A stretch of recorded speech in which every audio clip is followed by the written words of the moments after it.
Good morning students. ਅੱਜ ਅਸੀਂ ਕਰਾਂਗੇ ਪਾਠ 15 ਅਬਰਾਹਿਮ ਲਿੰਕਨ। ਇਸ ਪਾਠ ਵਿੱਚ ਅਮਰੀਕਾ ਦੇ ਪਹਿਲੇ ਰਾਸ਼ਟਰਪਤੀ ਅਬਰਾਹਿਮ ਲਿੰਕਨ ਦੇ ਜੀਵਨ ਸੰਘਰਸ਼ ਨੂੰ ਬਿਆਨ ਕੀਤਾ ਹੈ।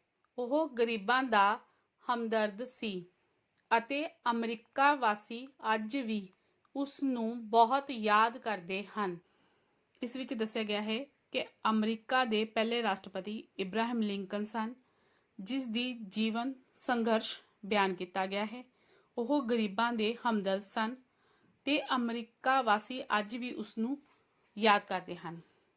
ਪਿਆਰੇ ਬੱਚਿਓ, ਅਬਰਾਹਿਮ ਲਿੰਕਨ ਅਮਰੀਕਾ ਦਾ ਰਾਸ਼ਟਰਪਤੀ ਸੀ।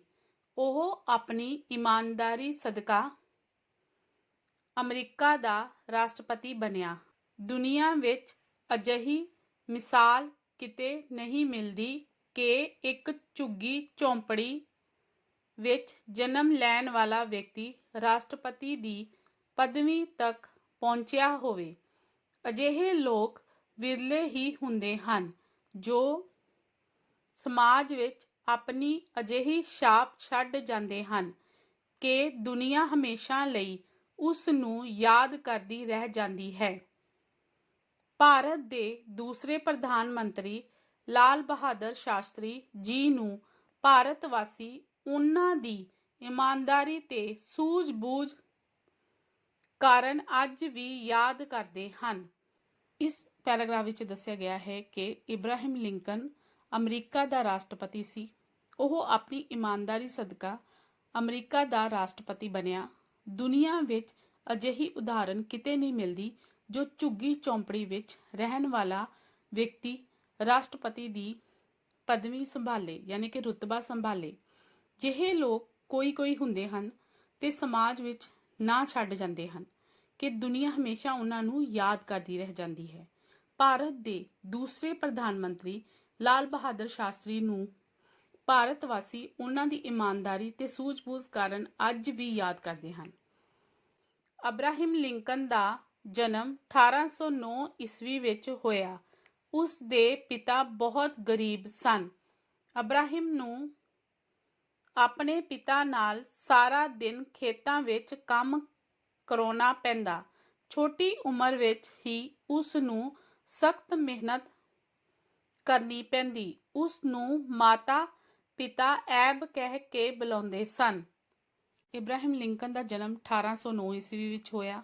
ਉਸ ਦੇ ਪਿਤਾ ਗਰੀਬ ਵਿਅਕਤੀ ਸਨ। ਇਬਰਾਹਿਮ ਨੂੰ ਆਪਣੇ ਪਿਤਾ ਦੇ ਨਾਲ ਖੇਤਾਂ ਵਿੱਚ ਕੰਮ ਕਰਨਾ ਪੈਂਦਾ ਸੀ। ਉਸ ਨੂੰ ਸਖਤ ਮਿਹਨਤ ਕਰਨੀ ਪੈਂਦੀ ਸੀ ਤੇ ਉਸ ਦੇ ਮਾਤਾ ਪਿਤਾ ਉਸ ਨੂੰ ਐਬ ਕਹਿ ਕੇ ਬੁਲਾਉਂਦੇ ਸਨ। ਬਚਪਨ ਵਿੱਚ ਹੀ ਐਬ ਦੀ ਮਾਤਾ ਉਸ ਦਾ ਸਾਥ ਛੱਡ ਗਈ। ਸਾਲ ਬਾਅਦ ਹੀ ਪਿਤਾ ਨੇ ਦੂਸਰਾ ਵਿਆਹ ਕਰਵਾ ਲਿਆ। ਐਬ ਨੂੰ ਮਤਰੇਈ ਮਾਂ ਕੋਲੋਂ ਸਕੀ ਮਾਂ ਨਾਲੋਂ ਵੀ ਵੱਧ ਪਿਆਰ ਮਿਲਣ ਲੱਗਾ।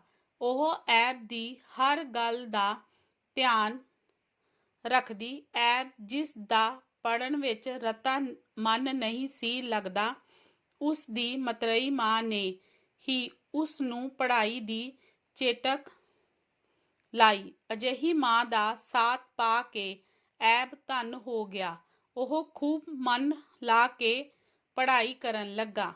ਬਚਪਨ ਵਿੱਚ ਹੀ ਉਸ ਦੀ ਮਾਂ ਉਸ ਦਾ ਸਾਥ ਛੱਡ ਗਈ, ਯਾਨੀ ਕਿ ਮਰ ਗਈ। ਸਾਲ ਬਾਅਦ ਉਸ ਦੇ ਪਿਤਾ ਨੇ ਦੂਸਰਾ ਵਿਆਹ ਕਰਵਾ ਲਿਆ ਤੇ ਉਸ ਦੀ ਮਤਰੇਈ ਮਾਂ ਕੋਲੋਂ ਉਸ ਦੀ ਸਕੀ ਮਾਂ ਨਾਲੋਂ ਵੀ ਵੱਧ ਪਿਆਰ ਮਿਲਣ ਲੱਗਾ। ਹਰ ਗੱਲ ਦਾ ਧਿਆਨ ਰੱਖਦੀ। ਐਬ, ਜਿਸ ਦਾ ਪੜ੍ਹਨ ਵਿੱਚ ਰਤਾ ਮਨ ਨਹੀਂ ਸੀ ਲੱਗਦਾ, ਉਸ ਦੀ ਮਤਰੇਈ ਮਾਂ ਨੇ ਉਸ ਨੂੰ ਆਦਤ ਪਾ ਦਿੱਤੀ ਪੜ੍ਹਾਈ ਦੀ ਤੇ ਐਬ ਆਪਣੀ ਮਾਂ ਮਤਰੇਈ ਦਾ ਸਾਥ ਪਾ ਕੇ ਧਨ ਹੋ ਗਿਆ। ਉਹ ਖੂਬ ਮਨ ਲਾ ਕੇ ਪੜ੍ਹਾਈ ਕਰਨ ਲੱਗਾ। ਜਦੋਂ ਐਬ ਥੋੜਾ ਵੱਡਾ ਹੋਇਆ, ਉਹ ਅਖਬਾਰਾਂ ਵੰਡਣ ਦਾ ਕੰਮ ਕਰਨ ਲੱਗਾ। ਅਖਬਾਰਾਂ ਵੰਡਣ ਤੋਂ ਪਹਿਲਾਂ ਉਹ ਚੰਗੀ ਤਰ੍ਹਾਂ ਅਖਬਾਰਾਂ ਨੂੰ ਪੜ੍ਹਦਾ। ਅਖਬਾਰਾਂ ਪੜ੍ਹ ਕੇ ਉਸ ਦਾ ਗਿਆਨ ਦਿਨੋਂ ਦਿਨ ਵਧਣ ਲੱਗਾ। ਉਹ ਵੱਧ ਤੋਂ ਵੱਧ ਕਿਤਾਬਾਂ ਪੜ੍ਹਦਾ। ਕਿਤਾਬਾਂ ਪੜ੍ਹ ਕੇ ਉਹ ਇੱਕ ਗਿਆਨਵਾਨ ਪੁਰਸ਼ ਬਣਨ ਲੱਗਾ। ਉਸ ਨੂੰ ਮਾੜੇ ਚੰਗੇ ਦੀ ਸੋਝੀ ਆਉਣ ਲੱਗੀ। ਜਦੋਂ ਐਬ ਵੱਡਾ ਹੋ ਗਿਆ, ਉਸਨੇ ਸਭ ਤੋਂ ਪਹਿਲਾਂ ਅਖਬਾਰਾਂ ਵੰਡਣ ਦਾ ਕੰਮ ਕੀਤਾ। ਅਖਬਾਰਾਂ ਵੰਡਣ ਤੋਂ ਪਹਿਲਾਂ ਉਹ ਅਖਬਾਰਾਂ ਨੂੰ ਖੁਦ ਪੜ੍ਹਦਾ। ਅਖਬਾਰਾਂ ਪੜ੍ਹ ਕੇ ਉਹ ਇੱਕ ਗਿਆਨਵਾਨ ਪੁਰਸ਼ ਬਣ ਗਿਆ। ਨਾਲ ਹੀ ਉਸਨੇ ਕਿਤਾਬਾਂ ਵੀ ਪੜ੍ਹੀਆਂ। ਉਸਨੂੰ ਮਾੜੇ ਚੰਗੇ ਦੀ ਸਮਝ ਆਉਣ ਲੱਗੀ। Next page. ਓਨੀ ਦਿਨੀ ਮਨੁੱਖ ਵੱਲੋਂ ਮਨੁੱਖ ਨੂੰ ਗੁਲਾਮ ਬਣਾ ਕੇ ਰੱਖਣ ਦਾ ਭੈੜਾ ਰਿਵਾਜ ਸੀ। ਅਬਰਾਹਮ ਨੂੰ ਇਸ ਦਾ ਬੜਾ ਦੁੱਖ ਸੀ ਕਿ ਇੱਕ ਮਨੁੱਖ ਦੂਸਰੇ ਮਨੁੱਖ ਨੂੰ ਗੁਲਾਮ ਕਿਉਂ ਸਮਝ ਰਿਹਾ ਹੈ। ਉਸ ਨੇ ਇਹ ਦੇਖ ਕੇ ਪ੍ਰਣ ਕੀਤਾ ਕਿ ਉਹ ਇੱਕ ਦਿਨ ਇਸ ਗੁਲਾਮੀ ਦੀ ਪ੍ਰਥਾ ਨੂੰ ਖਤਮ ਕਰਕੇ ਹੀ ਦਮ ਲਵੇਗਾ। ਇਸ ਵਾਸਤੇ ਉਸ ਨੇ ਕਾਨੂੰਨ ਦੀ ਪੜ੍ਹਾਈ ਕੀਤੀ।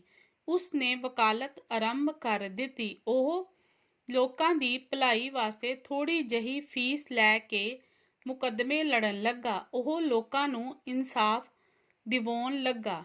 ਇਸ ਤਰ੍ਹਾਂ ਉਹ ਲੋਕਾਂ ਵਿੱਚ ਹਰਮਨ ਪਿਆਰਾ ਬਣਦਾ ਗਿਆ। ਇਸ ਪੈਰਾਗ੍ਰਾਫ ਵਿੱਚ ਦੱਸਿਆ ਗਿਆ ਹੈ ਕਿ ਓਨੀ ਦੁਨੀ ਮਨੁੱਖ ਵੱਲੋਂ ਮਨੁੱਖ ਨੂੰ ਦਾਸ ਬਣਾ ਕੇ ਰੱਖਣ ਦਾ ਭੈੜਾ ਰਿਵਾਜ ਸੀ। ਇਬਰਾਹਿਮ ਨੂੰ ਬੜਾ ਦੁੱਖ ਸੀ ਕਿ ਇੱਕ ਮਨੁੱਖ ਦੂਸਰੇ ਮਨੁੱਖ ਨੂੰ ਗੁਲਾਮ ਕਿਉਂ ਸਮਝ ਰਿਹਾ ਹੈ। ਉਸ ਨੇ ਇਹ ਪੱਕਾ ਵਾਅਦਾ ਕੀਤਾ ਕਿ ਇੱਕ ਦਿਨ ਉਹ ਗੁਲਾਮੀ ਦੀ ਰਸਮ ਨੂੰ ਖਤਮ ਕਰਕੇ ਦਮ ਲਵੇਗਾ। ਇਸ ਵਾਸਤੇ ਉਸਨੇ ਕਾਨੂੰਨ ਦੀ ਪੜ੍ਹਾਈ ਕੀਤੀ। ਉਸਨੇ ਵਕਾਲਤ ਆਰੰਭ ਕੀਤੀ। ਉਹ ਲੋਕਾਂ ਦੀ ਭਲਾਈ ਵਾਸਤੇ ਥੋੜ੍ਹੀ ਫੀਸ ਲੈ ਕੇ ਲੋਕਾਂ ਦਾ ਮੁਕੱਦਮਾ ਲੜਨ ਲੱਗਾ। ਉਹ ਲੋਕਾਂ ਨੂੰ ਨਿਆਂ ਦਿਵਾਉਣ ਲੱਗਾ। ਇਸ ਤਰ੍ਹਾਂ ਉਹ ਲੋਕਾਂ ਵਿੱਚ ਹਰਮਨ ਪਿਆਰਾ ਬਣਦਾ ਗਿਆ। ਅਬਰਾਹਿਮ ਦੀ ਵਕਾਲਤ ਦੇ ਪੇਸ਼ੇ ਨਾਲ ਸੰਬੰਧ ਰੱਖਦੀ ਇੱਕ ਘਟਨਾ ਬੜੀ ਪ੍ਰਸਿੱਧ ਹੈ। ਇੱਕ ਆਦਮੀ ਨੇ ਲਿੰਕਨ ਰਾਹੀਂ ਇੱਕ ਕੰਮ ਤਾਂ ਕਰਵਾ ਲਿਆ ਪਰ ਫੀਸ ਕੋਈ ਨਾ ਦਿੱਤੀ। ਲਿੰਕਨ ਨੇ ਵੀ ਉਸ ਕੋਲੋਂ ਫੀਸ ਨਾ ਮੰਗੀ।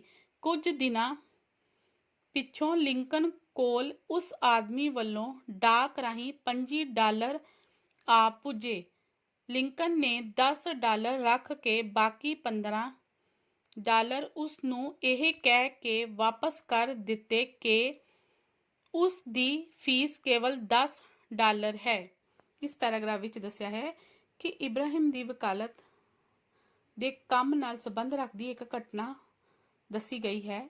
ਇੱਕ ਆਦਮੀ ਨੇ ਲਿੰਕਨ ਰਾਹੀਂ ਇੱਕ ਕੰਮ ਕਰਵਾ ਲਿਆ ਪਰ ਫੀਸ ਨਾ ਦਿੱਤੀ। ਲਿੰਕਨ ਨੇ ਵੀ ਉਸ ਕੋਲੋਂ ਪੈਸੇ ਨਾ ਮੰਗੇ। ਫਿਰ ਉਸ ਆਦਮੀ ਨੇ ਲਿੰਕਨ ਨੂੰ $25 ਭੇਜੇ। ਲਿੰਕਨ ਨੇ $10 ਆਪਣੀ ਫੀਸ ਰੱਖ ਕੇ ਬਾਕੀ $15 ਉਸ ਨੂੰ ਵਾਪਸ ਕਰ ਦਿੱਤੇ। ਇਹ ਗਰੀਬਾਂ ਦਾ ਹਮਦਰਦ ਰਾਸ਼ਟਰਪਤੀ 1865 ਈਸਵੀ ਵਿੱਚ ਕਿਸੇ ਦੀ ਗੋਲੀ ਦਾ ਨਿਸ਼ਾਨਾ ਬਣਿਆ। ਅਮਰੀਕਾ ਦੇ ਲੋਕਾਂ ਨੇ ਆਪਣੇ ਇਸ ਮਹਿਬੂਬ ਨੇਤਾ ਦੀ ਯਾਦ ਨੂੰ ਤਾਜ਼ਾ ਰੱਖਣ ਲਈ ਵਾਸ਼ਿੰਗਟਨ ਵਿਖੇ ਇਸ ਮਹਾਨ ਇਨਸਾਨ ਦਾ ਇੱਕ ਬੁੱਤ ਲਗਵਾਇਆ ਹੋਇਆ ਹੈ। ਗਰੀਬਾਂ ਦੀ ਹਮਦਰਦ ਰਾਸ਼ਟਰਪਤੀ 1865 ਈਸਵੀ ਵਿੱਚ ਕਿਸੇ ਦੀ ਗੋਲੀ ਦਾ ਨਿਸ਼ਾਨਾ ਬਣ ਗਏ। ਅਮਰੀਕਾ ਦੇ ਲੋਕਾਂ ਨੇ ਆਪਣੀ ਇਸ ਪਿਆਰੇ ਨੇਤਾ ਦੀ ਯਾਦ ਨੂੰ ਤਾਜ਼ਾ ਰੱਖਣ ਲਈ ਵਾਸ਼ਿੰਗਟਨ ਵਿਖੇ ਇਸ ਮਹਾਨ ਇਨਸਾਨ ਦਾ ਇੱਕ ਬੁੱਤ ਲਗਵਾਇਆ ਹੋਇਆ ਹੈ। ਬੇਟਾ ਤੁਸੀਂ ਵੀ ਇਸ ਨੂੰ ਅੱਛੀ ਤਰ੍ਹਾਂ ਰੀਡ ਕਰਨਾ ਹੈ।